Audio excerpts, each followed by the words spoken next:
Hello, my friend, and welcome to the 585th episode of the Sales Podcast. I'm Wes Schaefer, the Sales Whisperer, your host. Today we have Jody Sedini. She is a friend of mine I've known for years on the interwebs. Mother of 5 boys. Rock on. One of them's in the Navy. We won't hold that against them. You know, it's almost as good as the Air Force. But she has an interesting story. Former paramedic, an injury and an illness sidelined or derailed her, if you will. She jumped in some various worlds, sales, virtual assistants, learned that her attention to detail made her very valuable to a lot of up-and-coming businesses, entrepreneurs. And she now has a specialty in helping companies grow quickly, achieve 7-figure businesses, and but she's just very down to earth, very funny. You'll see. But she says she eats data for breakfast. I think she said breakfast, lunch, and dinner. I have to go back and look at my notes. But you need somebody with that attention to detail. You know, if you're a true entrepreneur, you're running around with your hair on fire. You need somebody to look at the books, to look at your ads, to look at the ROI, the ROAS, which we'll get into a little bit. And I had a couple of episodes back, Nigel Thomas, 583, we talked specifically about that. But she helps you figure out, how to grow. And by doing a lot of the dirty work that entrepreneurs don't want to do. So you are in for a treat. I'm heading to the airport, heading to Austin, going to a little marketing conference on Saturday. And so this will be quick. You know a lot of the links I've been mentioning. Take the quiz if you need it, crmquiz.com, and then you can get a free chat with me to review the results. MakeEverySale.com is still alive and well. It's available on demand. 12 weeks to peak. I forgot to mention that the other day. 12weekstopeak.com. It's free. Come join us. I'm getting an app developed, so right now it's very much in beta, but it's your own accountability. And you join us in the free LinkedIn group for ongoing support. And so check that out. I like to say, have your last hard quarter ever by following this program. Okay, 12weekstopeak.com. Go get that. Come join me on LinkedIn, and then let me know how you like this episode with Jody. Jody Sedini, all the way from Michigan, former paramedic, firefighter turned marketing maven. New mom again. What do you have? 3 now? 2? I have 5 boys. 5? I didn't know that. I got 5 girls. So keep your boys away. All right. Right. Welcome to the show. How the heck are you? I'm doing all right. Thank you so much for having me. Very nice. 5 boys. All right. I'm liking this already. My youngest was born the day after my oldest turned 22. Woo. So I don't know, COVID, binging on New Girl and lots of margaritas, and next thing you know, we're having 5th baby. So. Hey, now, this is a family-friendly podcast. I don't understand are you saying Netflix and chill? Are we opening this show with Netflix and chill? Is that what you just did? I think we did. And I know exactly who I'm talking to right now. So wait, what? What does that mean? We'll leave it at that. Man, we have a 17-year gap between our oldest and youngest. So 21-year gap. And he was like, Mom, don't have the baby on my birthday. Okay. And I said, listen here, you're turning 21, not 4. We're not going to be sharing birthday parties. It's okay. Like literally, and then the next time, what's up? We just had that conversation because we have 4 birthdays, not counting mine, so 5, but our kids, 4 birthdays in 8 days in April. And all right.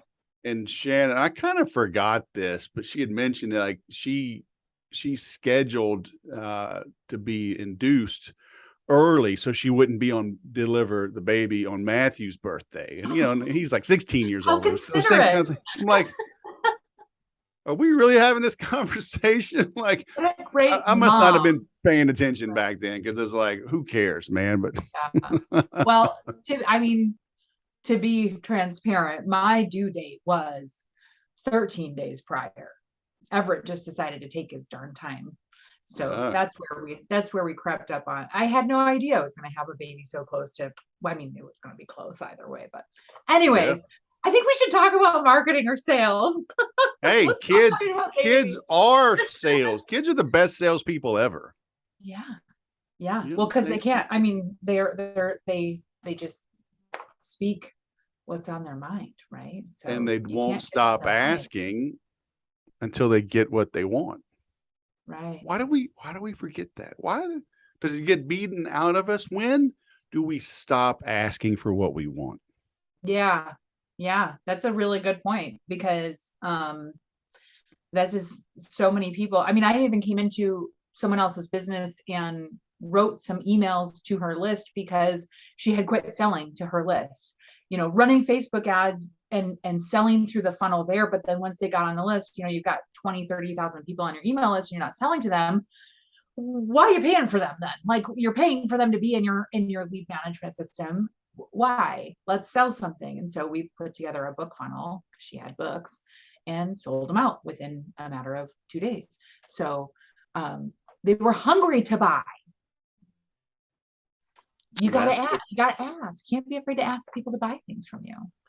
I think people, they forget that. I was on my weekly call before this, and the folks that are on it were asking me to do a copywriting course, and I've held off because part of me, it's like I've just studied it and done it for so long.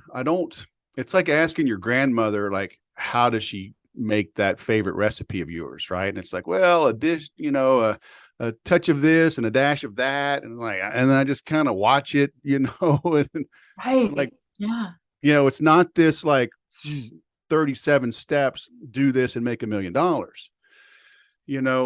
but I could still teach it, right? And I probably just need to do it so I can start to maybe formulate it and through the distillation process, maybe codify it.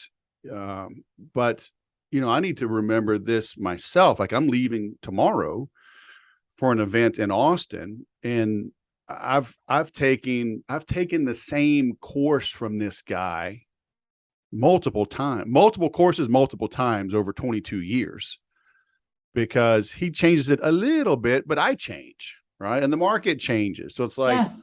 I'm looking at it with fresh eyes. It's like a golf course. You play the same course day after day, but they move the tee boxes up. They put the pin in a different place. You got wind, you got rain. It's a different course, even though it's the same course, So I need to take my own advice, and like what you're saying, like, keep selling to your own list. Yeah. If they like you, they'll keep buying. What you said about writing a copywriting course too is another point there, is that marketing's not linear. You have to look at the customer journey. You have to look at the data to find out, like, okay, what brought this sale? What was their first source? What was the last thing they did before they bought? And then look at those trends and make good decisions based on the data. I am so data driven. I love data. I eat marketing data for breakfast, lunch, and dinner. Like, it is what I live on.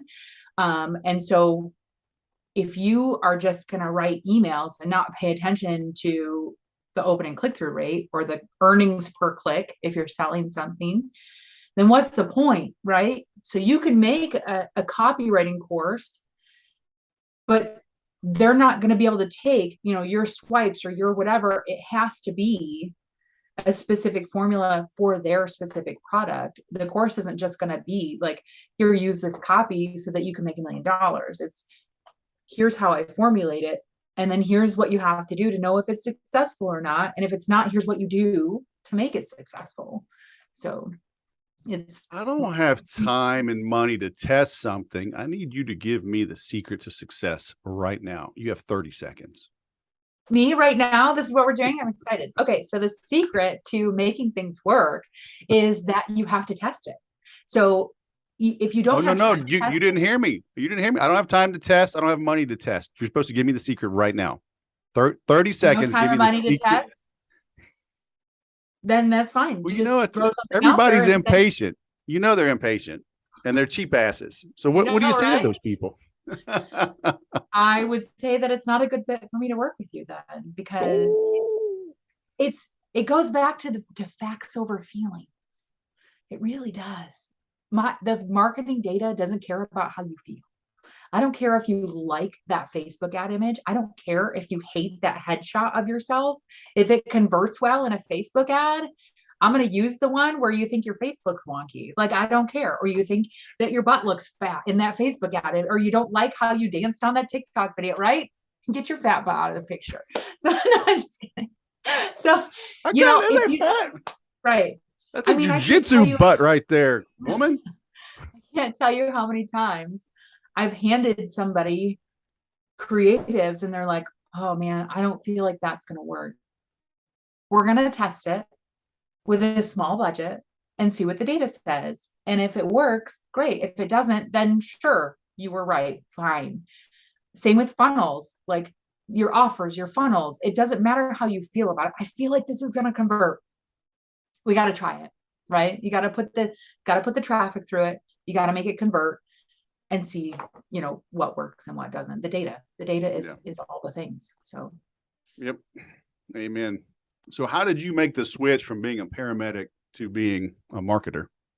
Oh my goodness. It's been a long, long journey. I have been out of EMS for 10 years now. So what took me out was, after 13 years, I developed rheumatoid arthritis I can tie it back to very specific events that tipped off autoimmune issues. And also had a knee injury, because typically the people that are calling 911 are the people who are very overweight, they're unhealthy, and we're carrying them out of houses and, stuff like that. And it was very, very hard on my body. So knee injury was what really put me over the top. And I couldn't squeeze the cot to lift it anymore. My hands are really bad. So I knew I needed to figure out a new career path. And I actually started out as a commercial insurance agent. So I went through all the licensing, went through all the testing and all that stuff, and started building a book of business at a local agency. And that's where I started to kind of learn marketing, because I learned to focus on one niche. I worked in the beauty industry. So going to salons and, estheticians and stuff like that to sell them business insurance policies. Developed the Michigan salon insurance policy program, right? That was just literally a marketing title. So I did that, and that's a key point though. You have to name it. Take whatever you do, give it a name, right? It gives it legitimacy and credibility and what is it? Panache? I don't know. One of those fancy words, right? Yeah. Pizzazz. What is the little, drizzle the salt. Okay. Oh, the guy. Yeah. Did that for a little while. The agency overall wasn't seeing the success that I needed in order to have consistent income. And it was commission only. So from there, I actually did a short stint, fun though. So as a paramedic, driving around the boo-boo bus all the time, right? So I got to drive around a lot. So I actually delivered for FedEx for a while because I enjoyed driving around, and the physical activity was awesome too. Like getting in and out of the truck, delivering packages, loved it. It was decent income too. From there, started working at a local brick and mortar virtual assistant agency. And that was my peek into the online world. What? People can work remotely and do these things. I did that when my now 9-year-old was a baby, and I left there because I realized I could start my own thing and do it at home. And within 2 weeks, I had replaced my full-time income with clients that I got from home. I'm a go-getter. So what did you start doing for them? What was it, marketing services or general like VA stuff, admin stuff, anything, technical stuff.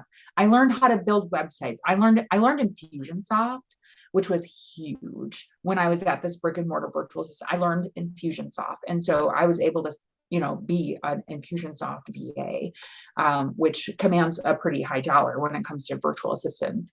And so I learned the how. I didn't learn why. I didn't understand the numbers. I didn't know any of that. I just did the tactical stuff. I didn't strategize. And then after a couple years of that, replacing my income and my husband's income, building a team, I was able to really dive into the marketing stuff, hired a coach, built my business up to like 20K months, and had a decent team doing done for you services. And that was where I shifted from just doing the things to bringing in the strategy and started getting results. And then from there, scaled up a business to, over $1 million. And here we are. So, yeah. Very nice. So you still have a team, or are you more of consulting? What are you doing now? I'm doing more consulting now. I do some done for you for very select people based on what they need. So there was some gray area in there. I did have a really terrible business partnership that I left July of 2021. From there, for a year, I worked for 2 really big agencies as like their director of marketing, CMO, which was so fun, really insightful. I learned a lot. And also I brought a lot to the table that they were like, what? We never did that before. I've never thought of that. And so it was really cool to come into these $3 million agencies and be like, yeah, at $1 million, we were doing this and it worked really well. We should try it at this level, and to see things go really, really well. But I decided to go back and do my own thing. Yeah. We got to back up though. Yeah. Walk me through this partnership. If you're kicking ass and taking names, was your husband working with you in your business, or no? No. Okay. He was like my support at home. He was like stay-at-home dad. Okay. Before the partnership, yeah, he was. Why did you go get a partner? Long story. Do your listeners want to hear this? Okay. Listen, they can always skip ahead, right? Right. Skip ahead if you want, but here's the juicy details. But here's the juicy part, right? This is what they need to know. This partner was my business coach, and I was a star student. I was doing what I was told, doing it better. And because I was one of the only marketing VAs in this mastermind, high ticket mastermind, everybody in there kept coming to me for their work, because she would give them hey, go build this webinar funnel or go do this. And they would hire me to go do it. And then I would get them awesome results. And so she came to me and said, let's join forces. And so I basically merged my entire done for you marketing agency into her business and marketing consulting business to form, this new partnership. Yeah, it was interesting. I think if I had do-overs, there'd be a lot I would do differently. That sounds smart. From the outside looking in. Now, income wise, were y'all kind of equal? Was she a lot bigger? Oh gosh, I'm trying to think. Sometimes you bring some inequalities to the relationship, and then expectations are not clear. And then, it's like, well, I was doing 5 or 10 million. You were just doing 1. I was clearly the leader. And you just thought you were too big for your britches, or sometimes there's just your equals and it just stuff doesn't work out. People have different visions. Right. I think as far as revenue goes, she had a lot more passive happening because she had been selling courses and stuff for a long time. And she was doing her coaching, and I was doing done for you. And there's only so much scalability with that, unless you continue to build out your team and kind of put your offers in a box to scale them. And I struggle with doing that. I like to keep things custom to my clients to make sure that I can get them results. I don't want to just sell you a webinar funnel. Okay, see you, bye, it's all done.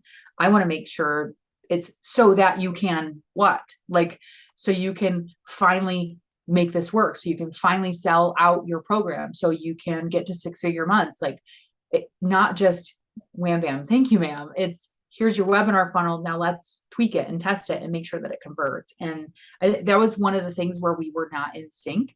In order to scale the business, it was like, well, we can't keep doing all these customizations. We just need to sell it and they'd be on their way. But as far as equality, she brought more experience to the table with marketing. I brought more knowledge to the table with Done For You. So it was interesting. And how long did it take to fall apart? 2.5, 3 years, something like, I think 3 years. When did you know it wasn't good? Ooh, probably halfway in. There were so probably at least about maybe a year in, year and a half, and things that were projected to happen weren't happening, in part because of failure to perform on her end, failure to follow through, and or ideas that we had that just never came to fruition, or testing that didn't happen, or you can't just launch a webinar funnel and say, I'm going to record it once and then launch it and it's not converting. Okay, just scrap it. Like, no, try to make it work. Like how can you make it convert? So anyways, there was things that were out of sync. And then I also had other people coming to me saying, you have to get out of this. This is not right. I'm not going to work with you because you're her partner, or and that struck me. One of my favorite people and mentors, Alex Sharfin. Do you know Alex? Sharfin. Oh, I'll say no. Alex Sharfin. So he was our business coach. We joined his mastermind, and it was just really helpful to hear him validate how I was perceiving this to be going. And then looking back and seeing like, oh my gosh, there was more feedback that was given to me that I didn't realize at the time. Things like it really was, I don't play victim, but it really was an abusive business partnership. It was very, very bad when I go back and look at how I was spoken to, how I was treated, and the mismatch. So it was interesting, and making the leap to leave. It really was jumping off the airplane and figuring out the parachute on the way down. But I didn't have any other choice. So you couldn't take anything with you? No. In our operating agreement, I didn't. And I should be careful about what I say, what else I say, because there is open litigation regarding the oh no. Yeah, it should not be. It should not be. I'll say that. But it just, because it's been over a year since I left, it shouldn't be. And it's not something that I initiated. And I don't think there's any merit to it, which is why it's taking so long. So yeah, I just don't want to get into it anymore. Yep. Yeah, but I mean, that's good for everyone to know, because things are never what they appear to be. We have to suck it up. Yeah. I've had terrible partnerships. I've lost money. I've been audited by the IRS for years due to partnerships. Audited by the California Board of Equalization, which is their jackbooted brown shirt thugs, which is basically like the IRS for the state. For years, another partnership went south. I lost investments in those, but I won those cases.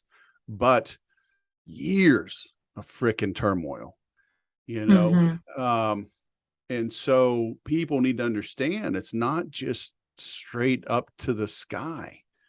We got to kiss a lot of frogs to figure this stuff out. Yeah. So some of the silver lining from this, and it's really been validating for me. Again, I'm not some softie. I'm not a victim. So like when I look back at this, I see like, here are the lessons I can learn, not for me. So when I think back on this and I realize, there are some things that I could have done differently, or, maybe angles I could have taken differently in order to get out sooner or whatever. But I also don't live with regrets, right? Like I look back on it, what can I learn from that? What's awesome though, is after leaving there and working for these other agencies and now doing my own thing, there are people that are seeking me out saying, I want to work with you. I only didn't work with you then because of who your partner was, or I quit working with you then because you started this new partnership and I didn't want to work with her, or like, I always believed in you. In fact, I have a client that came to me and she said, the last time my business saw $1 million a year was when you were running my Facebook ads. And I was like, I don't run Facebook ads anymore. I'm not doing that. And she's like, please, please, please. I've hired like one of the biggest Facebook ad agencies out there, and they've just killed my operating budget for the last year. I need you to help me get out of this. And I was like, okay, only for you. Famous It's last word. incredible because I was like, I don't run Facebook ads. Here I am. I cut her cost per acquisition in half and helped scale her ads back up to where they should be. Like, I don't understand how you can't. I don't understand. Like, how was this big agency not doing it? And here I am coming in myself. I don't have all the data of an agency. I don't have all the backings of an agency. I'm me. But I must have something brilliant going on up here if I can do that.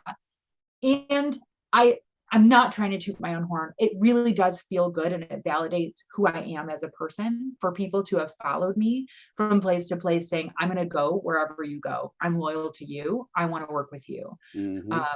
And that after such a terrible, terrible partnership, to have that just feel really good. So, yeah, it was maybe 3 years ago. It was before COVID. I had a client in the mortgage industry, and he came to me. He was using HubSpot. He had hired another firm to help with his ads because I'm not an ads guy. So he just needed help with his HubSpot. And he made me an admin. I looked under the hood. The agency that he had running his HubSpot, I forget now, they had either like 12 or 23 people with access to his account. Either way, it's like like, why do you need a dozen or 24 people accessing a client account? And they charge $12,500 a month in 4-month sprints, they called them. Right. So you're signing up to $50,000 sprints, and he had done 3. So he'd spent $150,000 and had nothing to show for it. Oh, that math just doesn't add up.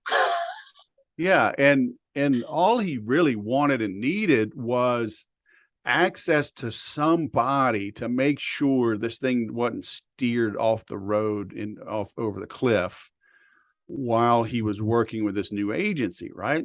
And I charged him $2,500 a month. And he only needed me for like 90 days. Yeah. And most of my time was spent helping the Google ad team that he had hired understand the strengths and limitations. And HubSpot could have done a lot of it kind of with their tech support because it's good. But, they're not going to hop on a scheduled call and work for an hour or do a recording and help you, but it was like, there's so many. I see it so often. These big companies, they just get full of themselves. And the client just feels kind of stuck, kind of hopeless until it's like so bad and they finally pull the plug. And it's like, oh, dude, I wish you did that earlier. Yeah, absolutely. When she came to me and asked and told me the situation, I was like, you've been doing this for a year and you were paying them $7,500 a month? What? Like, for them to just blow your budget and your ROAS is less than 1, like you're not making, what is happening? And then like the days leading up to when I could get in the account, I was like anxious. I was so anxious. And she would message me and she's like, I'm so anxious for you to get in there. I'm like, you know what? Here's my daily rate. Just if you pay me just that, I'll just jump in now. Just tell them to stop touching it. They're not doing you any favors. I don't even care if you pay that invoice when you pay my other one at the beginning of the next month. That's fine. Get me access to your account and tell them to leave it alone, because I can't stand to watch this happen anymore. So Yeah. it was a takeover. Yeah, it's crazy how often that happens. So what are you doing for people, and what tips do you have for our listeners? What do they need to be getting right today? Yeah, good questions. Okay, so first of all, what I do is step in as a fractional CMO. I've been really working on refining my offer, because obviously, marketing, I should know what I'm talking about, right? And I've got two options for working with me. One is I come in and do an audit of your current marketing, see what's working, what's not, find the leaks, and put together a quarterly marketing plan, a 90-day marketing plan for you. And then you can take that and implement it with your own team and see results. Because in that audit, we analyze what's broken. Is it your lead gen? Do you need more leads? Like, people are like, well, I'm not making enough sales. Okay, you're bringing in this many leads and they're just not converting. You have a conversion problem. Or you don't have enough people to convert, so you have a lead gen problem. So we analyze, where's the problem? What's the problem? And then what can we do to fix it? Is it a funnel? Is it, I just need more clicks. Right? You need to stop it. You need more people to apply, or you need a better sales team, right? Because sometimes that's the bottleneck. No. My offer sells itself. Everybody's a prospect. If everybody's a prospect, then nobody's a prospect. You sell to everybody and you're selling to no one. Really, you just don't understand my uniqueness. Wes, I don't think we're a good fit. I don't think we're a good fit. Yeah. I don't even know why you were recommended to me. Oh my gosh. I don't know why you were recommended to me, actually. Okay. So that's offer number one. That's one of the ways to work with me is this audit. Okay. And that's a good analysis.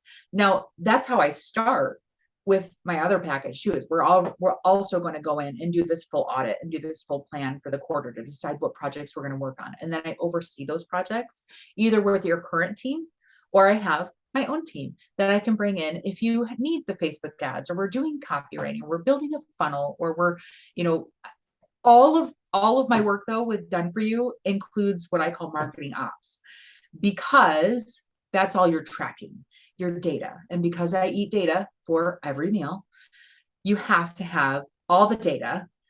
I want to see all the way through the funnel. I want to see your ads. I want to see your open click-through rates. I want to see your social media stats. I want to see all the things, because we need to know what's working, what's not working. And most of the time when I come in to these clients who are already making 6 figures a month, they don't know their numbers. They don't know where their leads are coming from. They can host an event, a live event or virtual event, and get apps and sales, but then there's nothing in between. Well, why don't you try to email your list in between and see if anybody will book a call? Like, why do you have to do a whole event? So sure enough, we email the list and we get calls, and then sales, and we run Facebook ads and we get sales. Like, why do you have to do it so hard? Why do you have to have this 2-day live event when you could just do a 4-hour event or a 2-hour event or an automated webinar and get the same result? So analyzing data, figuring out the projects, overseeing the team, making sure that everything's moving forward. So what I'm seeing is most people have a problem with 2 things. Number one is their lead gen. They're not bringing in enough leads, especially these like higher level clients. They have this list of 50,000 people and they think I can just keep selling to this list over and over and over again. No, the well dries up. Like, those same people are tired of hearing from you. And so we have to continue to bring in leads. Just because you have 50,000 leads on your email list does not mean that you have endless sales in there. you've squeezed as much out of them as you can. So lead gen tends to be a project. And then the other issue that I'm seeing is messaging, that their messaging is dry, or their landing pages or their sales pages they don't like completely outline the big promise. What's the outcome? What's the pain point? They're not diving in really deep on their messaging. And so just going through and revising all of that with the clients has been a really big opportunity for them to get quick wins. So yeah. Can somebody do this on their own? You know, I always say it's hard to read the label from inside the bottle. You know, yeah. I have a lot of technical clients. I mean, dudes that are freaking geniuses, right? Running multi-million-dollar businesses, crazy advanced technology, but like their emails, their phone conversations, everything is, hi, I are engineer, I engineer gooder technology, and it's worth a lot of money. Like, dude, stop. You know, Yeah. they're just terrible. Now, these are extremes, but I am not even really exaggerating. These multiple hour-long meetings they'll have, you know, detailed PowerPoint presentations, and I'm like, dude, I'm flipping the script for these guys, tightening things up, and it's just they look at me like I'm Merlin, right? Like I'm an alchemist. But I'm like, dude, I'm just boiling this down because people are bored to tears, and you're talking over their head, you're confusing them. It's like, yeah, you got to have some personality. and I mean, hey, I'm glad they don't, because otherwise, you know, it wouldn't be a need for me. Right. But can people kind of self-diagnose, or should they just get an outsider and say, hey, come help me figure out my voice?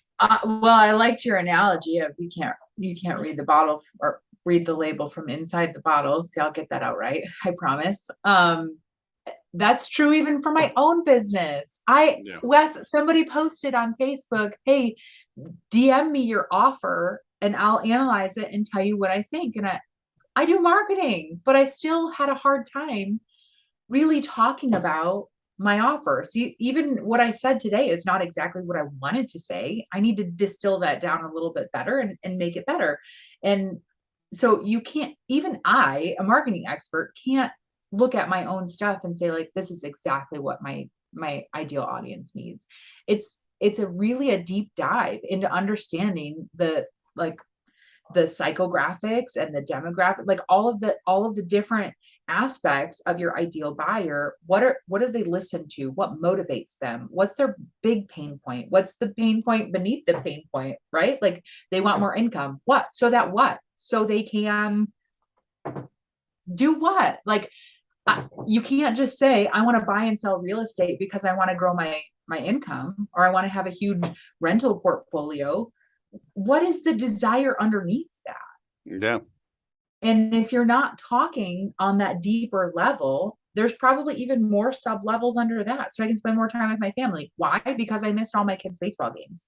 Like, who are you talking to and what are their pain points? You really have to dive into that. And it really is difficult to do for your own stuff. And when you bring in that expert level marketing, it just elevates everything and you will see a difference. In fact, we would track it with the ROI because, right? Like, if you're not, then what? Don't hire me if you're not going to look at, did it make a difference or not? Right?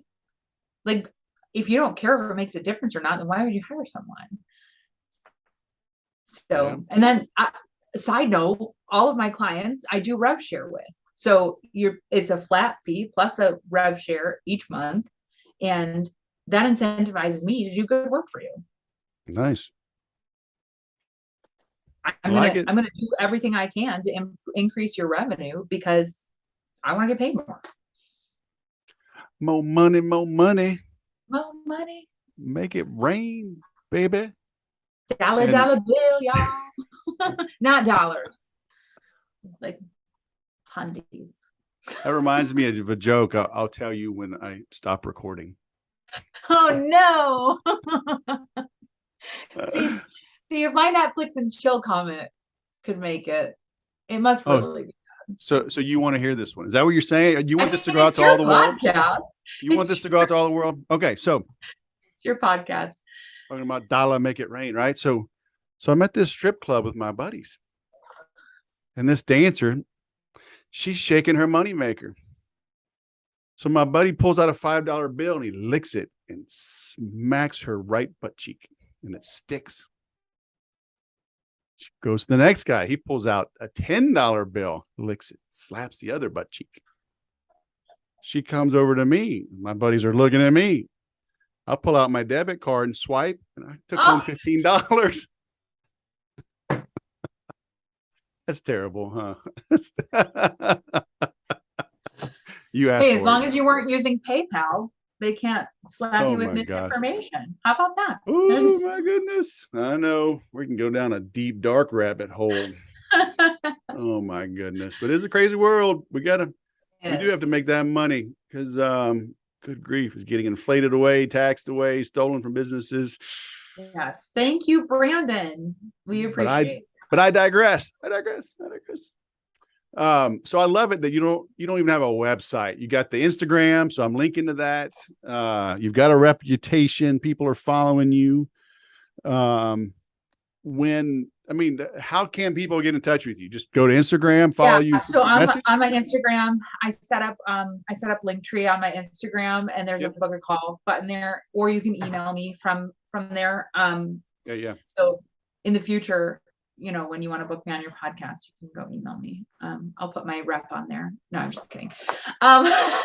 Your people can call my people. Your VA can call my VA. Right. I've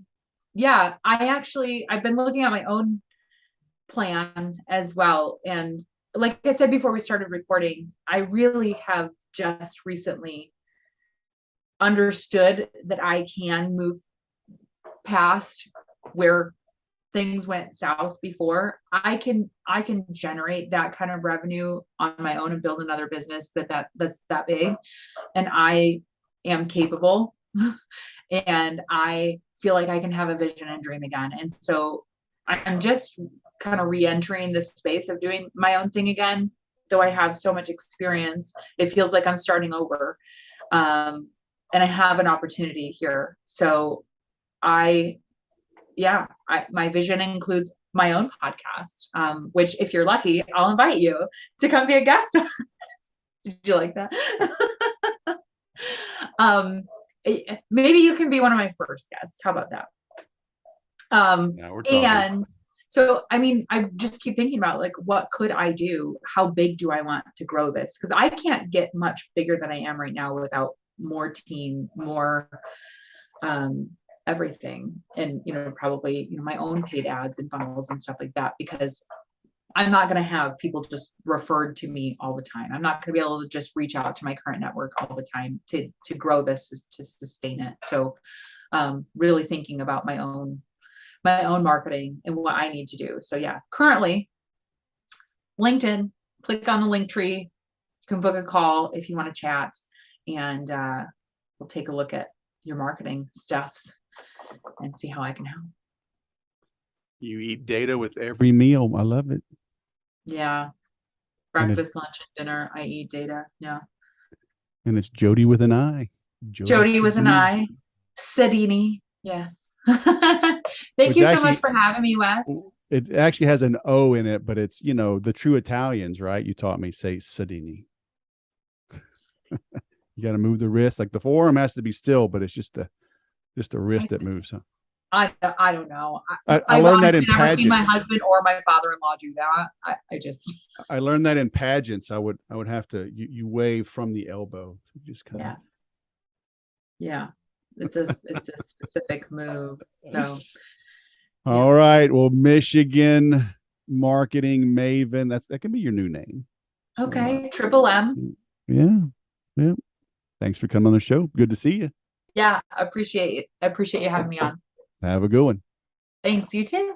What is broken in your business? Do you know? You probably don't. If you did, you would have already fixed it, or you'd be seeking somebody to help you fix it. What is your plan? When was the last time you really stepped back and dove in to what's going on. I loved hearing her story on the failed partnership. Okay. It's, because it's life. I wanted y'all to see that. I've had issues, good grief, multiple setbacks, multiple bad ventures. You need to understand it's just part of growing up, unfortunately. So if you're going through something, go easy on yourself. Even if you made a mistake, fine. You're going to learn from it. Okay. You got to move forward. You bogeyed, you double bogeyed, you triple bogeyed, whatever. First hole, third hole, sixth hole. I mean, as long as you've got more holes to play, and you do, put it behind you and keep moving forward. If you need help with that type of encouragement, okay, hit up Jody. If your business is big enough, if you're not big enough, hit me up. Right? I work with startups. I work with solopreneurs. It can be private consulting. It can be the Sell More of Everything program, weekly calls. I'll carve out something for you, but stop doing this alone. I mentioned I'm going to Austin, and, I know this guy in Austin because I met another guy who was an entrepreneur. He was the first dude I ever paid to coach me. And this is the early 2001, 2002 time frame. He introduced me to Roy. Back then, Roy did a free workshop like once a month, I think, on Fridays, and it was free. And he had good beer, good wine, and good food. And he just spoke and taught. Now he has a campus. But by not being alone, you never know how that's going to shift, right? Through Roy, I met Steve. I've had Steve Clark on the show. I became a licensee of his. He introduced me to Dan Kennedy. Dan Kennedy introduced me to Infusionsoft. Through Infusionsoft, I entered the world of Active Campaign and Lead Pages and HubSpot and Entreport. And now I have residual income, a 1,500 page website. I spoken around the world because I reached out. I met somebody. I paid one guy one time to coach me. And you know what? I ended up losing some money in a deal with that guy. But I made money. But I made connections that have made me a lot more money. So I'm not saying this to be self-serving. It's the truth. So get you some, all right? Get you some help. Let me know how I can help. Thanks for listening. I'll go sell something.